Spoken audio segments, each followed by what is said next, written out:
Well, hey, everybody, welcome back to the Hustle with Heart podcast and our next installment in the Hustle with Heart Entrepreneur Interview series. With me today is my new friend, Eric Twiggs. And I met Eric because we were both speakers on a Passionpreneur Summit back in August. And I reached out to Eric and we connected and found out that he too is a God-centered entrepreneur, and immediately thought, as we talked, my audience has to hear from Eric. So let me tell you a little bit about him, and then we'll jump into the conversation. So first and foremost, Eric is a founding partner of an incredible movement on Facebook called the What Now Movement. And his mission is to build high-performing entrepreneurs, authors, and career professionals who are prepared for life's unexpected curveballs, which, guess what? That's exactly what we've had and how the What Now movement was started. He is the author, and we're going to dig into this today, of The Discipline of Now, 12 Practical Principles to Overcome Procrastination. The book has been lauded in so many ways, and how he's helping people. I just can't wait for you all to hear from him. So Eric, welcome to the podcast. Hey, Erin, thank you for having me on your show. It's an honor. Absolutely. We're so happy for you to be here. So what I'd love to start with, where I start with all my guests, is tell us a little bit about your journey into entrepreneurship, how God intersects that for you. So what does that hustle with heart entrepreneur life look like for you? So it started for me back when I was in college, as far as how I got to the point of even talking about procrastination and time management. I was having a conversation with my friend, Donnell, and I talk about this in the book, and he's urging me that I need to get serious about what I want to do with my life. And I'm like, man, you need to lighten up. We have plenty of time for all of that. Are you coming to the frat party with me or not?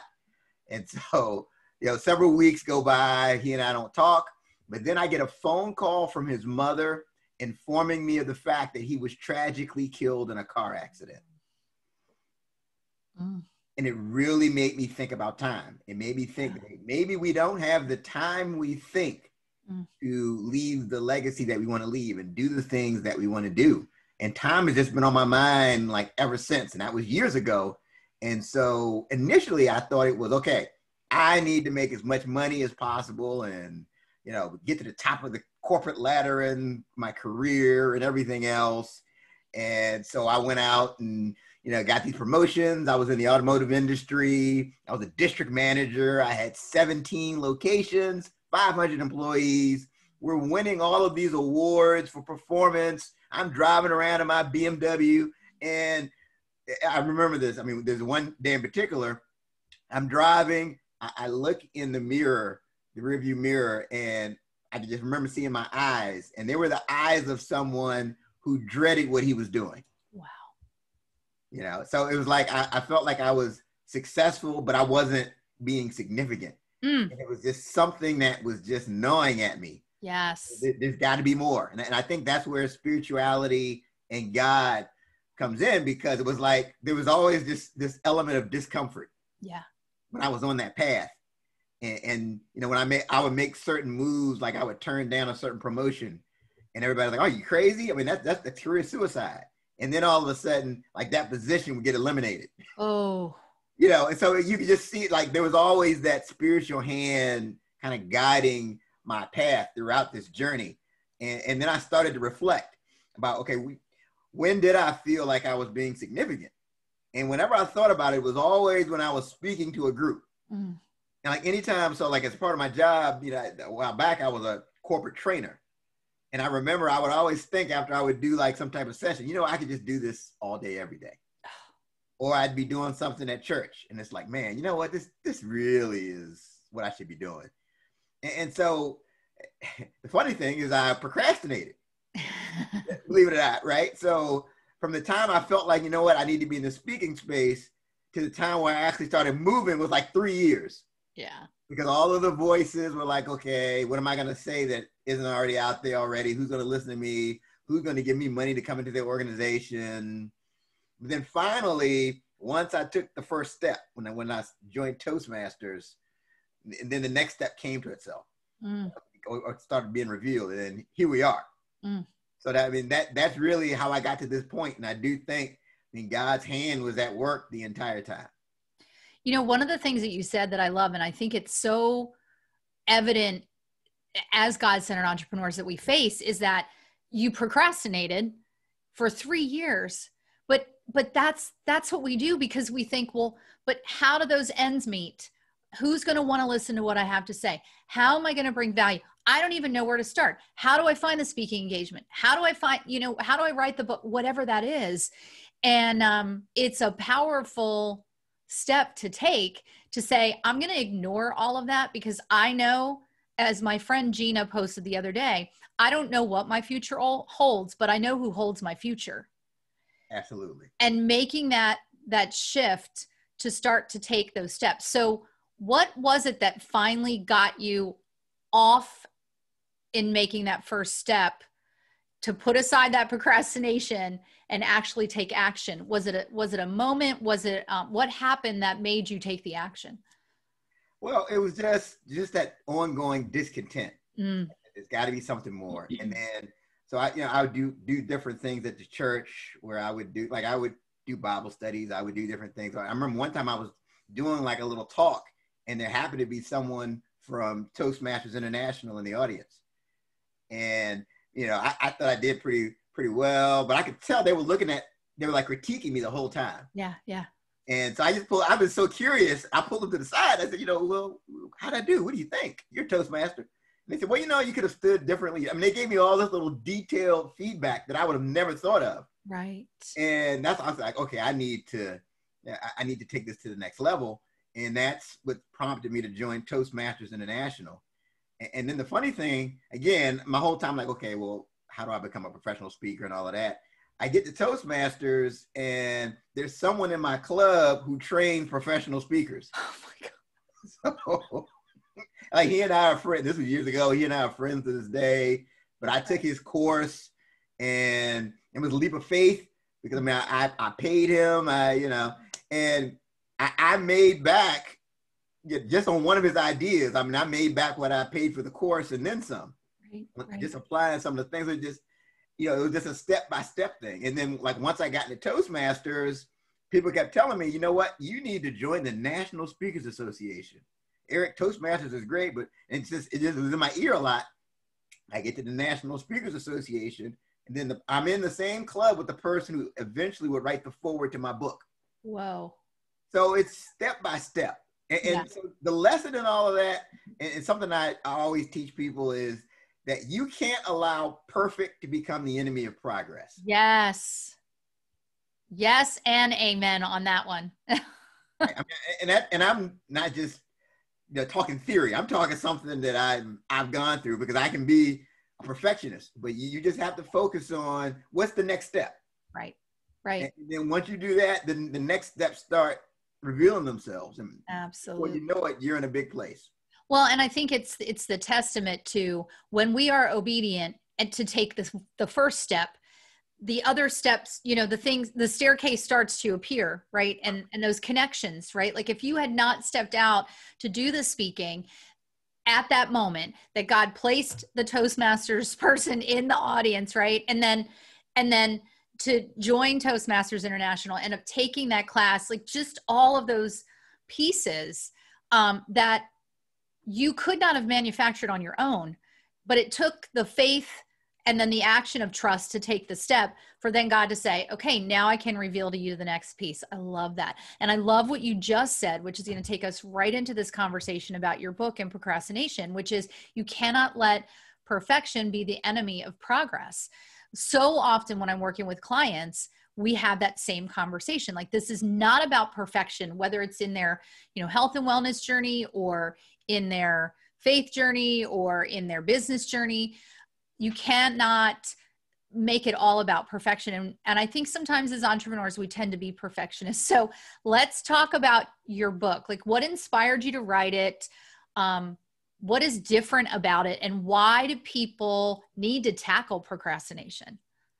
Well, so what inspired me to write it was I wanted to have a tool that I could put in people's hands. It's one thing for me to do these workshops or do a keynote presentation, but I wanted something to leave somebody with that wasn't a complicated thing. So I started looking at these other books. I mean, some of these procrastination, I know a procrastination book that's like 500 plus pages. You know? You're just going to procrastinate reading that. I'm going to procrastinate reading the procrastination book. So I knew I wanted to make something that was simple. It's an easy read, so to speak, but there's a lot of good information. And so one of the things that makes my book different is I've actually put together a model in the book. It's called the Procrastination Prevention Pyramid. And the model is based off of, I've done over 28,000 coaching sessions with entrepreneurs and executive leaders.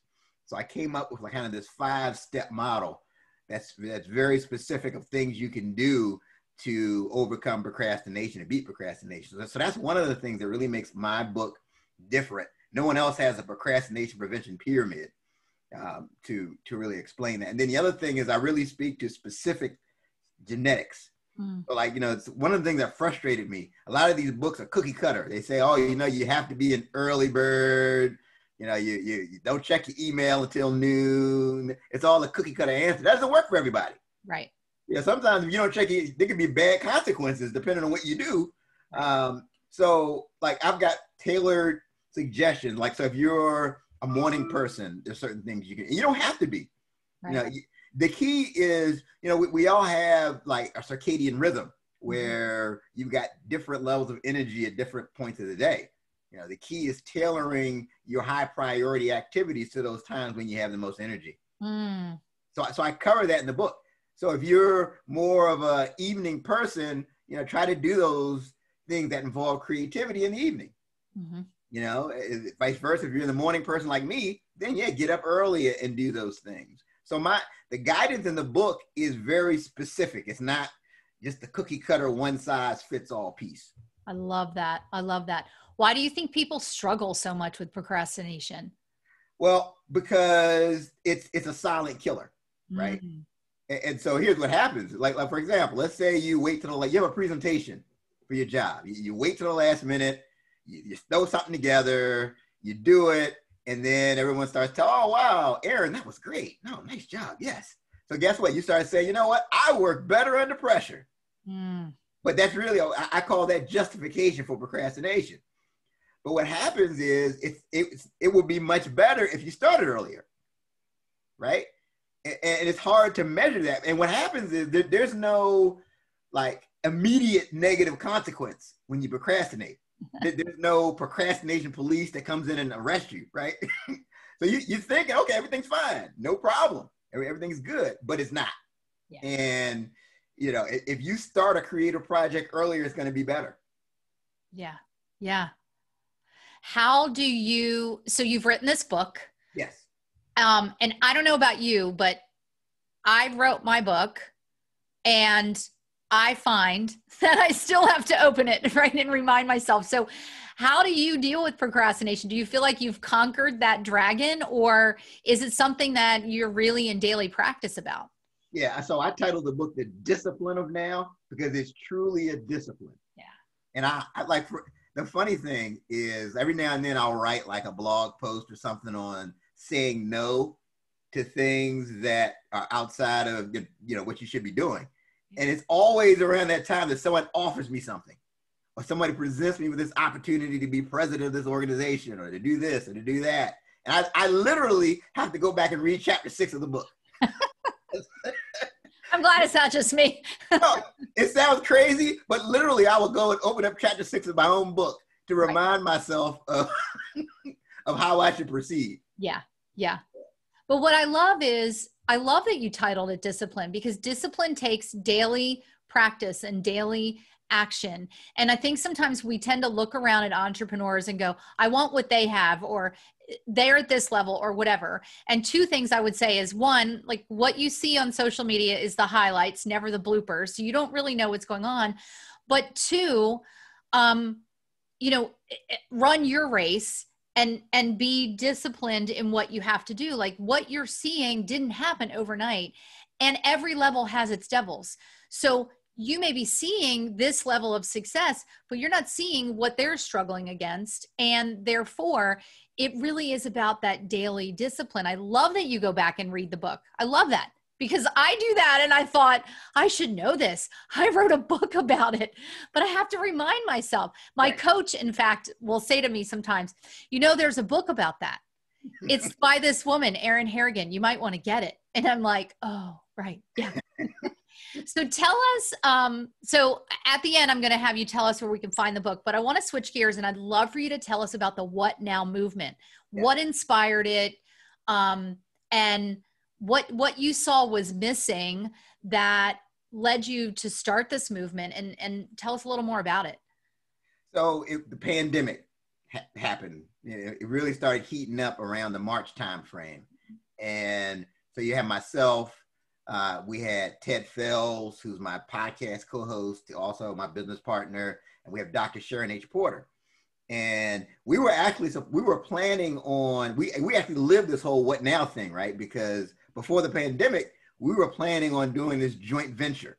We were going to go do a conference together and get people in this room, and it was going to be great. It was going to be hundreds of people, have vendors, but then the pandemic changed everything.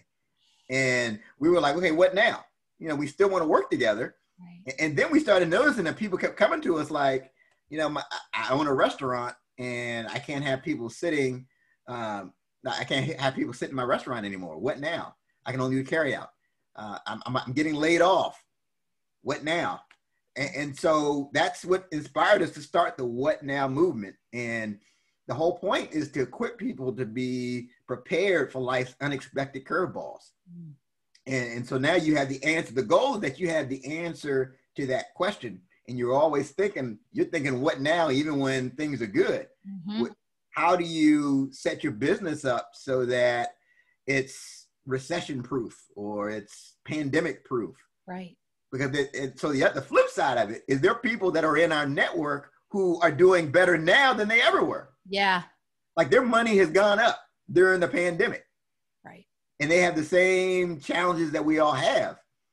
So that's really that's the essence of the What Now movement. And it's a supportive environment. It's a diverse environment.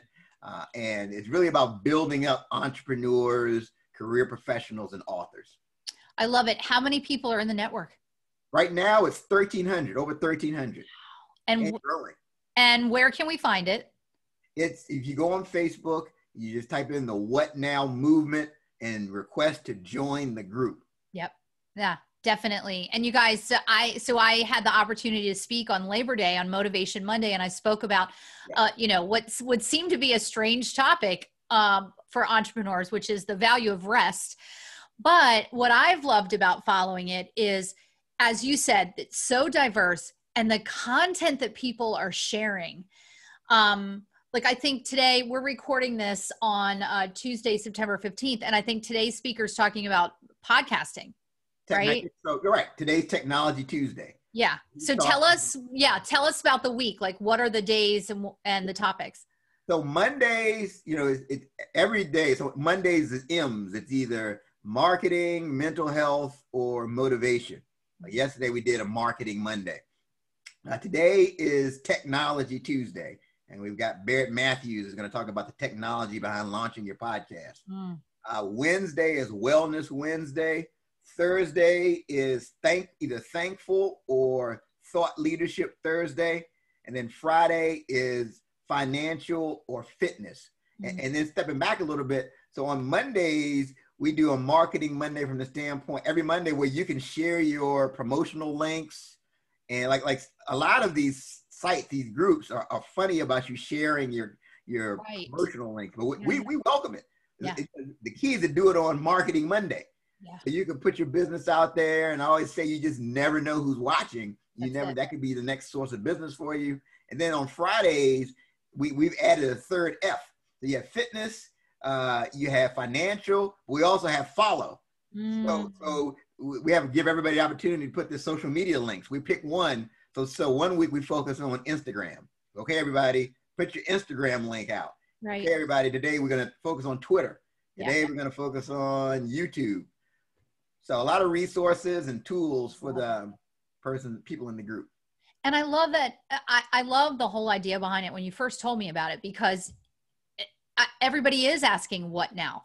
Yes. And then how do you find, especially you know, sometimes as an entrepreneur, it can be lonely, right? Because you're walking this journey and nobody else is walking this journey. And so what I love is that you've created this community where maybe you're transitioning from a corporate job into entrepreneurship, maybe by choice, maybe by, you know, nothing to do with you. That's what happened in the pandemic. But it's created this community where you can learn, where you can bring value. And I think it's so needed, which I think explains exactly why it is as big as it is, because people need that information and they can learn. And just like you said, you guys, you know, your procrastination may be you're thinking, well, I can't join a group like that because, you know, my page isn't perfect or my offer isn't perfect. And hear what Eric said. Do not let perfection be the enemy of progress, and don't procrastinate. Like, that action may be the action that opens the next door, but you got to have the faith and the trust to take the action. And that's the point. That is the point of who we are as God-centered entrepreneurs. So Eric, I have loved our conversation today. I want to ask you 2 questions that I ask all of our guests, and then I want you to share how people can find you. So the first question is, if you could sum up your Hustle with Heart journey in one word, what would it be? I would say faithfulness. And I would say on both sides. I mean, first off with God. I mean, God has been faithful and been consistent. And even when I wasn't as doing what I should be doing, you know, so I faithful from that standpoint. And then I think to get to the end of your journey, it takes a level of faith, especially because you're not going. So, and this, I heard this somewhere. It's, if you knew everything, you wouldn't need faith. 100%. Right? Yeah. If you had everything laid out perfectly, why would you need faith? Right. So I think that really is what sums up the journey. It's about being faithful. And I love that isn't God so faithful, so patient with us, that even when we're not doing what, like, sometimes I picture him sort of going, come on, just get it. But he loves us anyway. And he's consistent in that, and he's never changing. Oh, I love that. All right.